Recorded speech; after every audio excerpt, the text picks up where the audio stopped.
Issues from big tech's domination of American life to China's role in the heroin epidemic. But first, the showdown at the border continues. For weeks, media outlets explain that the migrant caravan was a hoax designed to boost GOP midterm turnout. They're telling you the existential threat to America is a bunch of poor refugees 1,000 miles away. This group of folks, we don't even know where they are. They're way down there. They've been running on an imaginary caravan. This stupid caravan. You know, it's a lie that this caravan is a problem of that magnitude. Right. Programming on the caravan was propaganda. But now that supposedly made-up caravan has indeed appeared.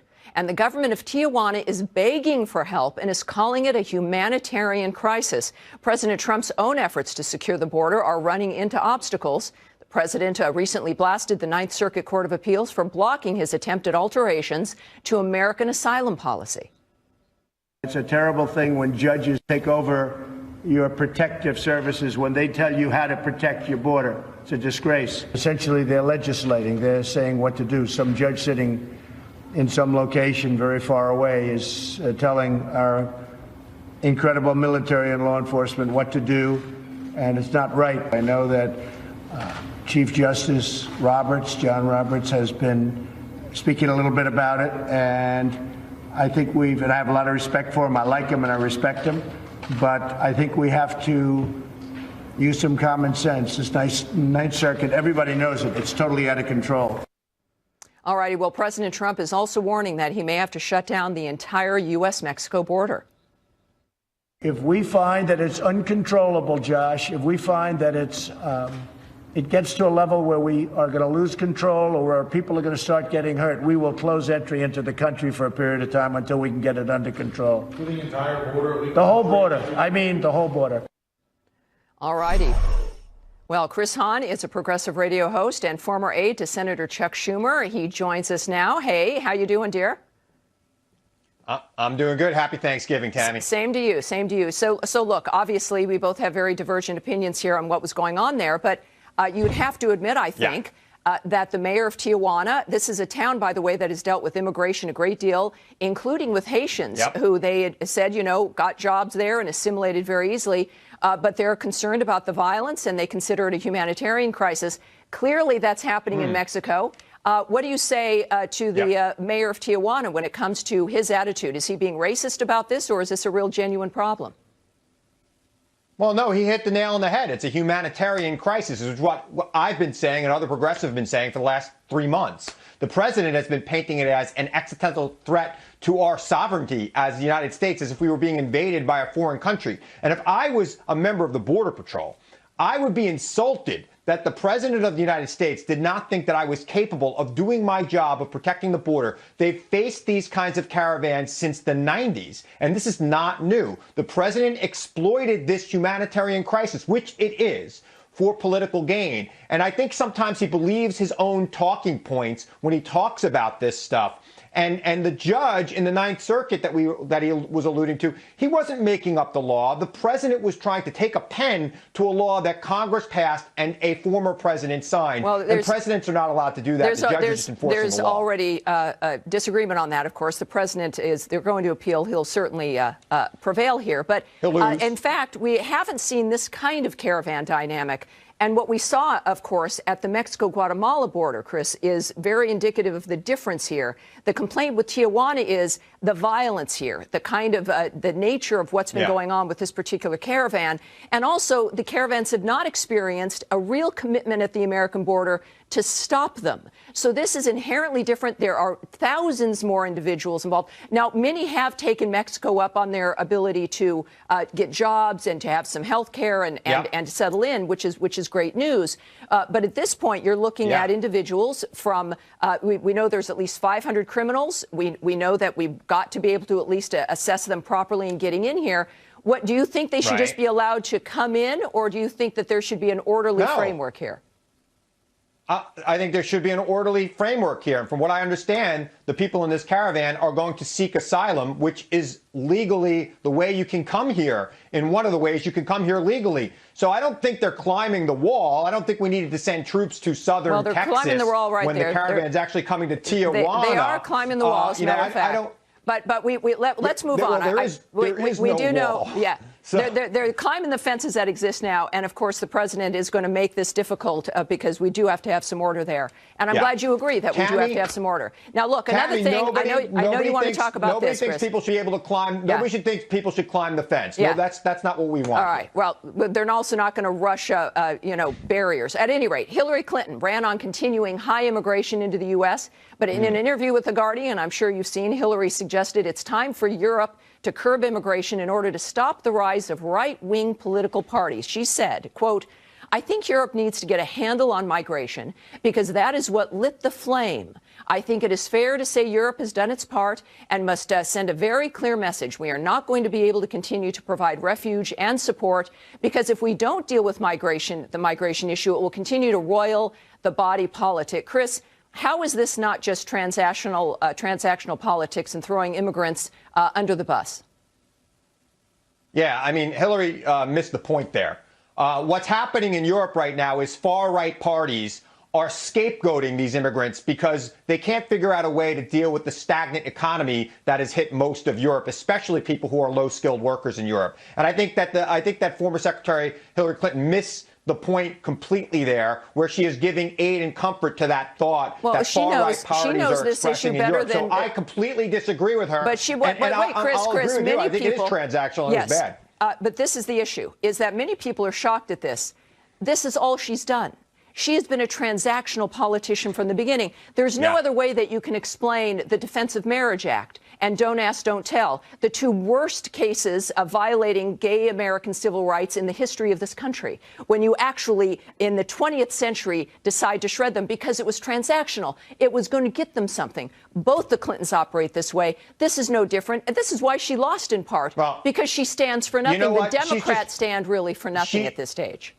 Here's the thing, though, Tammy. She's just making a speech and blowing hot air. The president of the United States, when he talks about these things, he's the president of the United States, and his words need to be taken very seriously. I don't like what she said, but I also don't like what's being said by some far-right politicians who hold office in this country who need to tamper down their talk about immigration. Immigration made this country great, and it will continue to make this country great. It's interesting because that far-right idea is included, apparently, for President Trump getting a DACA deal for Congress, which, of course, the Democrats declined. So are those the kind of far-right ideas that you've got, or historically low unemployment for every group in the country? Tammy, the president of the United States was offered DACA for the wall. He accepted it until the far-right politicians in the Senate, Mitch McConnell especially, pushed back against it. And General Kelly had to call Chuck Schumer and tell him that the deal was off. So let's be clear. I think that this president will make a deal, DACA for the wall, before this. Chris, this audience is going to laugh at the idea of Mitch McConnell being a far-right politician. That's very funny. This is the bureaucracy. We both know it well.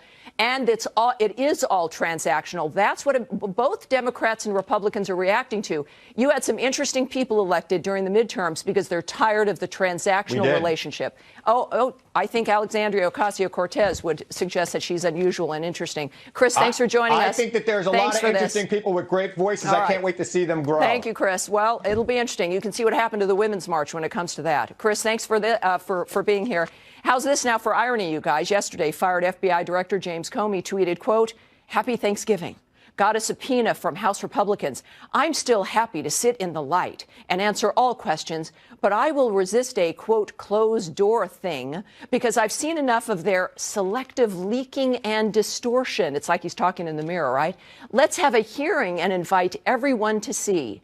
Twitter users quickly reminded Comey that he, too, engaged in plenty of selective leaking and private conversations. Dan Bongino is a former Secret Service agent, an NRA TV contributor, and you know him well. He's also the author of Spygate, the attempted sabotage of Donald J. Trump. He joins us now. Dan, welcome to the program.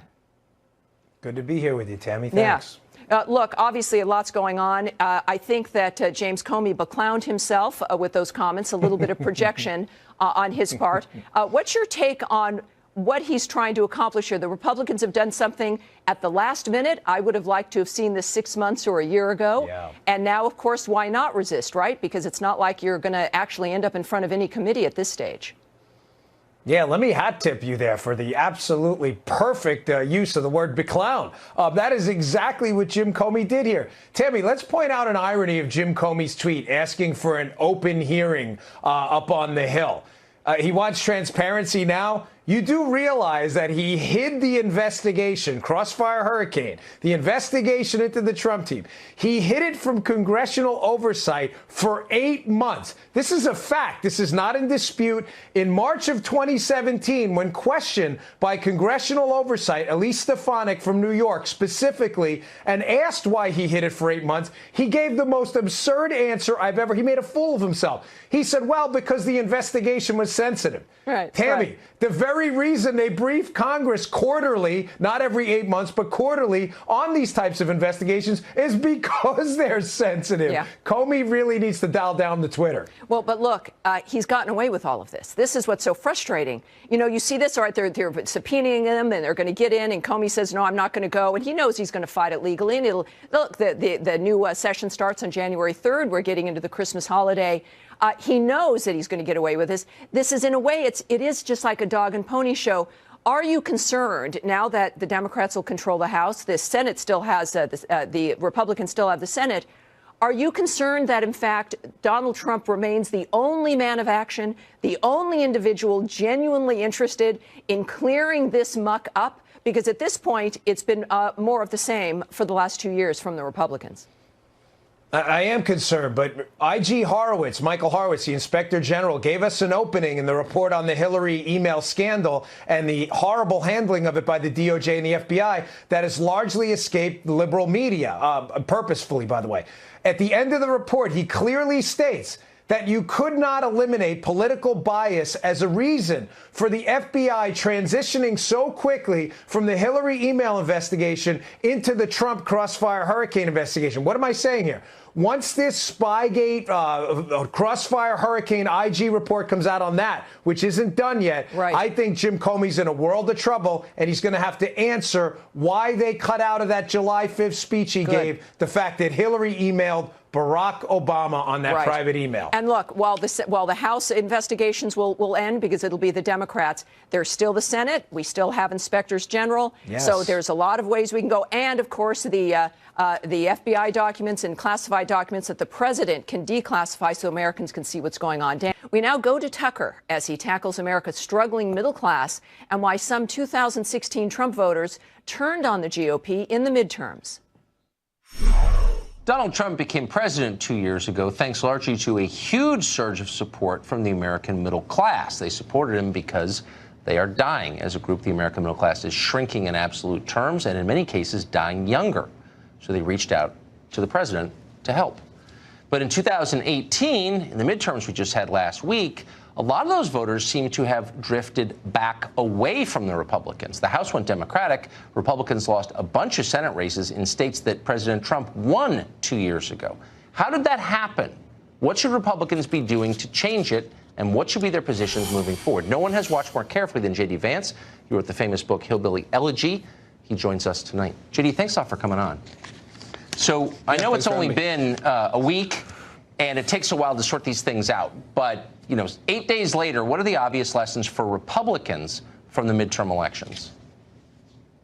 So there are two things I'd point to. The first is if you look at the 100 wealthiest House districts, 55 of those were Democratic after the 2016 election. 73 of them were Democratic after the 2018 election. So one of the takeaways is that Republicans are continuing to become the middle and working class party, and Democrats are more and more popular among wealthy suburbanites. The second takeaway is that the single most unpopular piece of Republican legislation in the past couple of years wasn't Donald Trump's brainchild. And if you trust the media reports, Donald Trump wasn't even a huge fan of it. And that was the health care bill that came out of the House Republican leadership. And in poll after poll and person after person that I've talked to, you know, I'm good friends with Mike DeWine, who luckily eked out a win in the Ohio governor's race. The consistent theme is that Republican health care bill actually put a a little bit of a millstone around Republicans running in the industrial Midwest. It was not a popular piece of legislation, and in some ways I think it's almost better that it didn't pass and that it didn't go into effect, causing even more damage down the road. So it sounds like what you're saying is that Republicans as a party need to understand who their constituency is. It's different from what it was a generation ago. It really is a middle-class party. Maybe they should have middle-class economic solutions to offer. Yeah, that's absolutely right, Tucker. I think that a lot of folks, especially the Wall Street wing of the Republican Party, don't like to admit and don't like to appreciate the fact that the party has definitely shifted in this direction. You've got more and more working class voters voting for Republicans. Like I said, more and more wealthy suburbanites voting for Democrats. And to me, what's ultimately causing that is that those voters are incredibly socially progressive, meaning those wealthy suburbanites are socially progressive. And what you hear consistently from Republican elites is that we need to moderate on the social issues and chart a really libertarian course on the economic issues. And if you actually listen to Republican voters, what they're saying is something like the opposite. They're socially conservative. Yes. They like the president's views on immigration. They like the president's views on abortion. What they want us to do is stop hemorrhaging jobs to folks overseas. They want us to win trade wars against Mexico and especially the Chinese. And that agenda is ultimately, I think, where Republican success in the future lies. But like you said, Republican elites have to accept that fact. And I think, we should be proud of the coalition that we have and try to build on it as opposed to being ashamed of that fact. But I mean, how do you have a party run by people with the mirror image views of their own voters? So the people who run the party are socially liberal and economically libertarian. The voters are economic nationalists and social conservatives. I mean, how can they be in the same party? Well, I think the long-term answer may be that they may not be in the same party. But at the end of the day, the voters have the power. We saw that in the 2016 election. Tucker, I'm sure you remember after a few of the Republican primary debates, there were a lot of professional conservatives, a lot of establishment Republicans who would go on TV and say this or that thing that Donald Trump said would eliminate his chances. He blew himself out of the water. He'll never be the Republican nominee. But after each time he said something that he wasn't supposed to say, he actually got more popular among the Republican base. So to me, the question is not how do these two groups coexist? The question is, do the voters ultimately have the power in the Republican Party? Exactly. I think the answer is obviously yes. It just may take a little while for that to unfold. Is it a democracy or not? You're right. That is the deepest question always. J.D. Vance, so smart. Thank you. Thanks, Tucker. Suppressing stories by steering us towards other stories rather than the stories we're actually seeking. It will always favor one online music service over another and one candidate over another. Google crosses the creepy line every day. Peter Schweitzer is one of the people behind this new documentary. It's called The Creepy Line, and it premiered this week. He joins us on set. Peter, thank you very much for coming on. So why should we care what Google, a private company, is doing?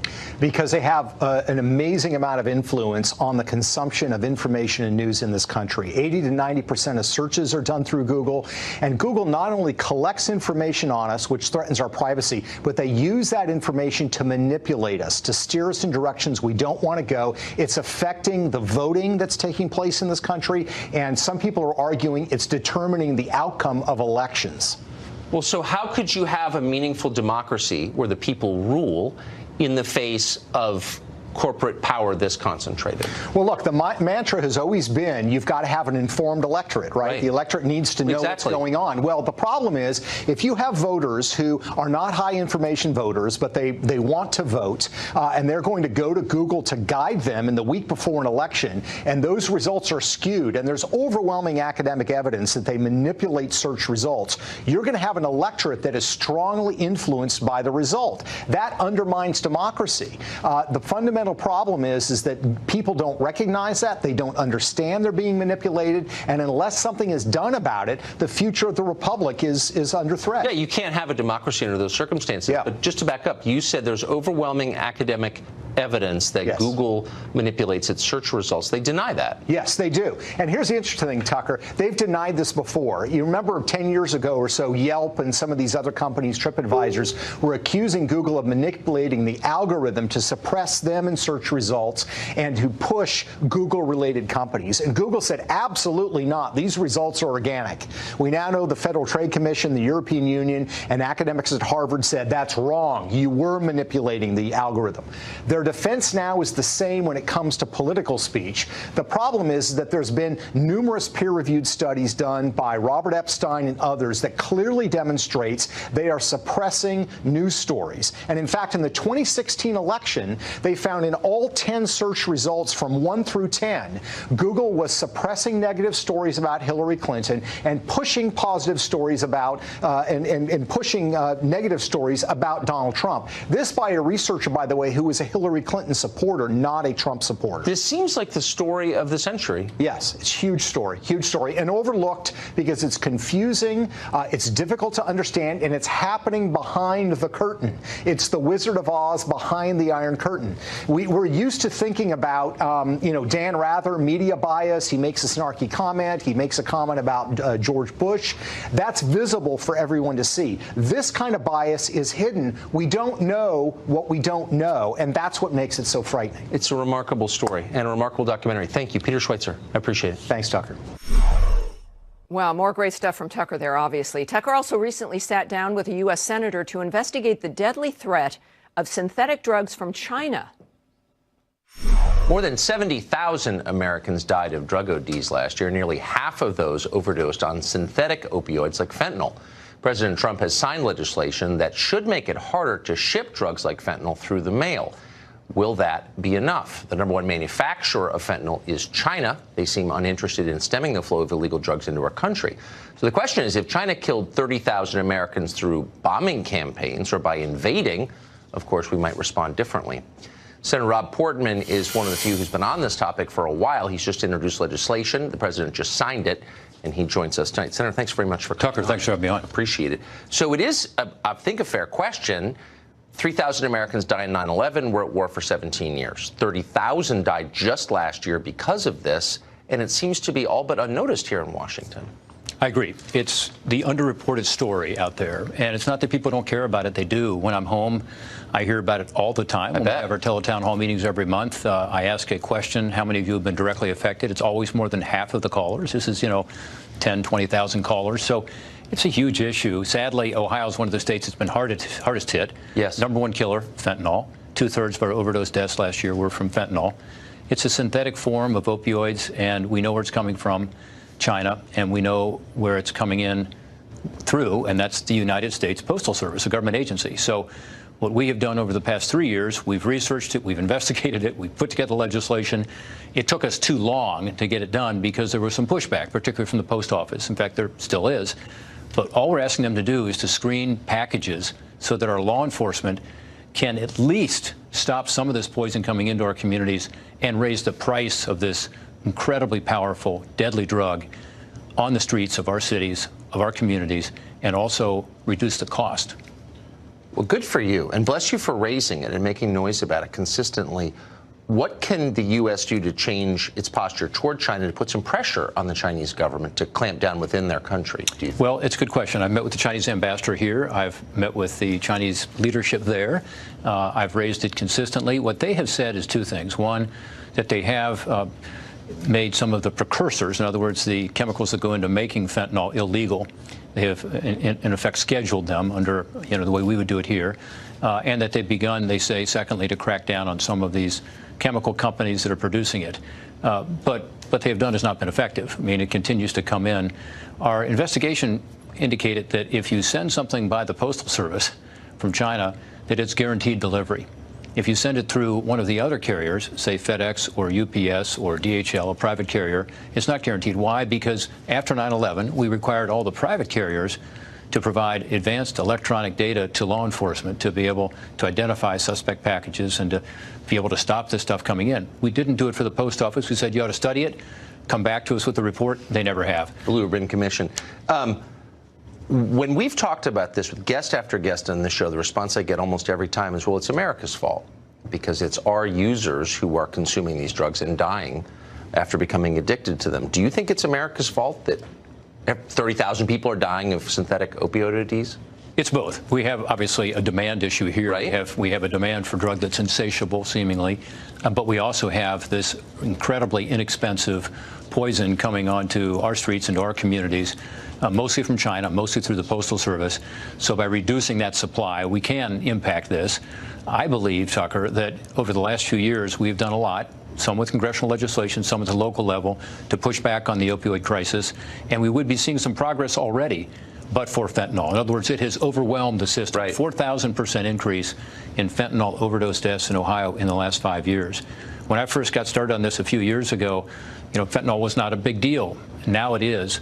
And I think it has, in effect, kept us from making the progress we otherwise would have made with prevention, education, with more treatment, better recovery programs, more first responders having Narcan to save lives, the miracle drug that reverses the effects of an overdose. So I think we're going to begin to see some progress if we can stem this flow of fentanyl. And very quick, as a matter of public consciousness, how different do you think this would be if this drug were coming from Russia rather than China? I think coming from anywhere, it should be something we care a lot about. Well, I agree with you completely. Yeah, and I think we should be tougher, and I think we should actually be saying to the Chinese, in this case, you've got to crack down in your own country, both for our purposes, and if you don't, as I have told Premier Li in person, who's the second-ranking leader over in China, it's going to be in your communities too.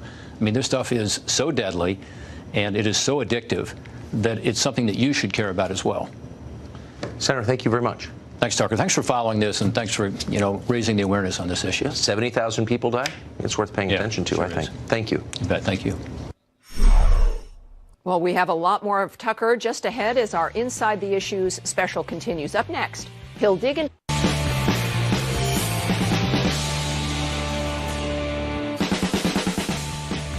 All righty, everybody. Welcome back to our special Inside the Issues edition of Tucker Carlson tonight. Now, tens of millions of Americans watched NFL games yesterday as part of the holiday festivities. But that long tradition could be in danger thanks to concussions. Horrible. In 2015, the NFL reached a settlement with former players who said concussions left them with long-term disabilities. Tucker recently sat down with a lawyer for those former players who says the NFL is fighting tooth and nail to avoid paying out the settlements it agreed to. Here's what happened. Patrick Tiki, thanks very much for joining us. I appreciate it. So I know from watching the national anthem controversy that the NFL as an organization has a deep social conscience. And yet I'm finding that hard to square with, I think, your allegation that they're refusing to pay players who were injured during service in the NFL. Am I mischaracterizing that? Only in the sense that, no, I think you're characterizing it correctly. I don't think the NFL is in favor of the kneeling. You think they are? No, I'm just mocking, because we've seen statements about how, they care a lot about people, and yet if what you're saying is right, it sounds like they're trying to stiff people with grave physical injuries. Is that right? Yes, they want to look good. They want to look good but not be good. Absolutely. So, tell us, give us the overview of what you think is happening here. So in this concussion settlement case, I could talk to you about my players. I have 90 clients, and 95% of my players are African American, 5% are white. None of them have been paid. I've submitted 41 claims, and 38 of them are in audit for fraud. Over 99% of the players that are in audit for fraud are African American. And I just believe that if this were a group of retired white golfers, they would have been paid already. But so let's take. Those are claims that are pretty hard to verify unless you have something in writing. I assume you don't. Let's get to the physical facts of it. Are these players demonstrably injured? Yes. Okay. Did the NFL know that what they were doing posed a physical risk to them for CTE? Well, the allegation, the complaint was that they and Rydell, helmet maker, knew the damages that they were causing to brains since the 1960s. Huh. And they settled this case because they didn't want to be subjected to any discovery which would prove that out. Interesting.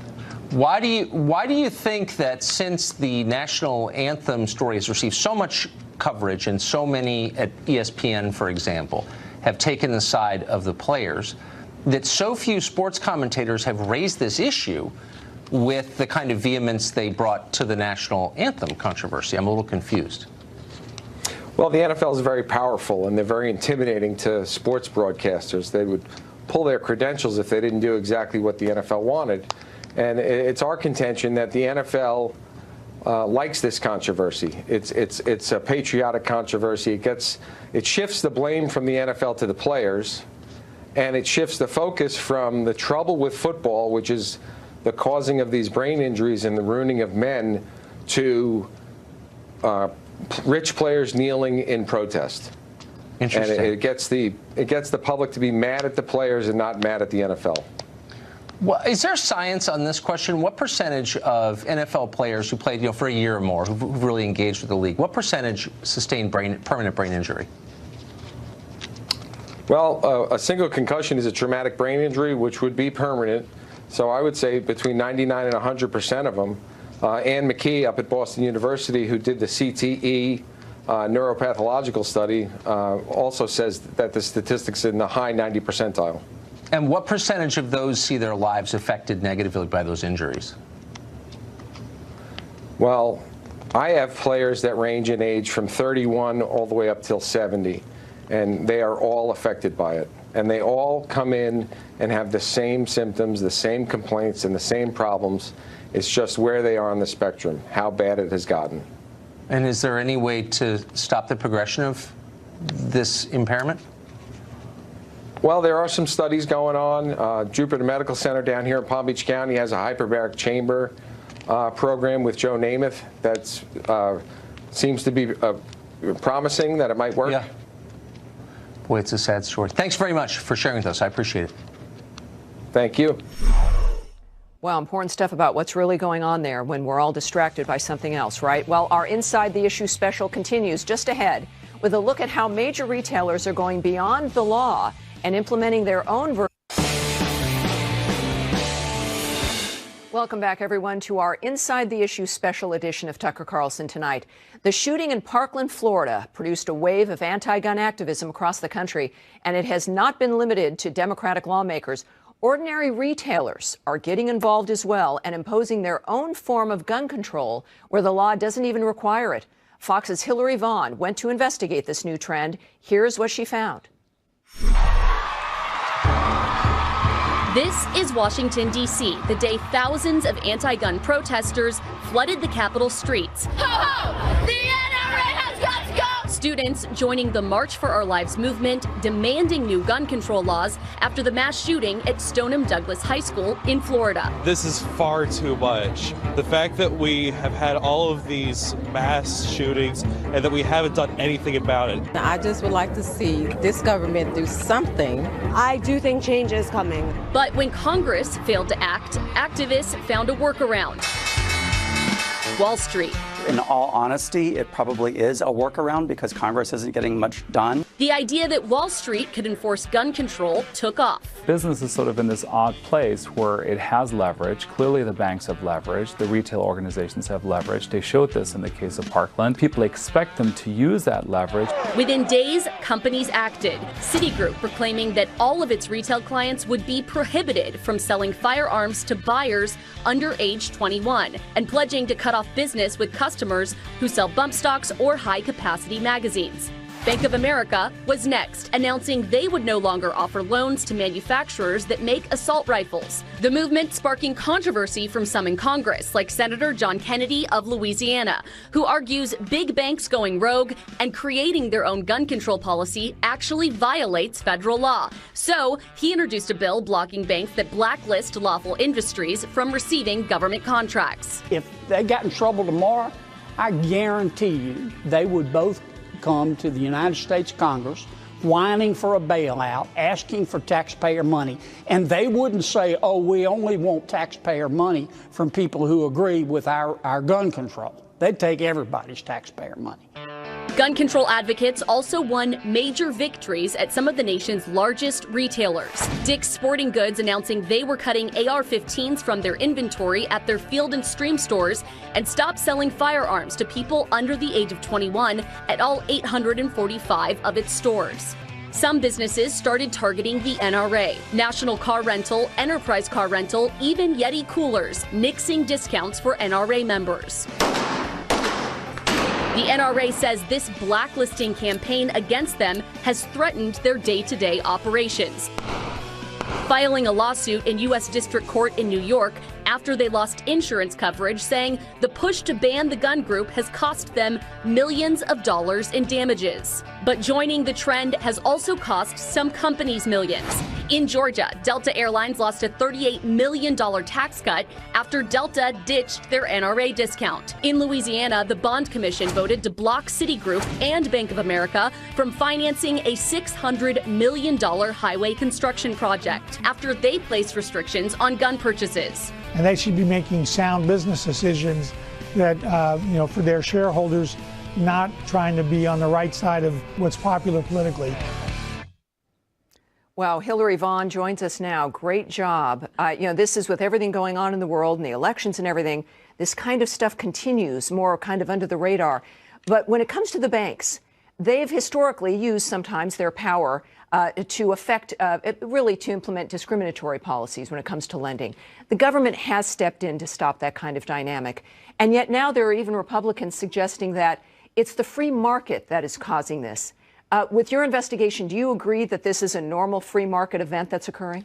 Well, what I can tell you is that Congress is weighing a crackdown on companies that are going beyond what they see to be someone's constitutional rights or beyond the scope of federal law. So when you see these companies taking their own policy or making their own policy that runs counter to federal law, that's probably going to get them in a little bit of trouble. And we're seeing Congress take up that issue. But what's interesting is you have to look at what's driving this. So there was a study done by Global Strategy Group that says 81% of Americans expect corporations to take action on political issues within 24 hours. That's not a lot of time.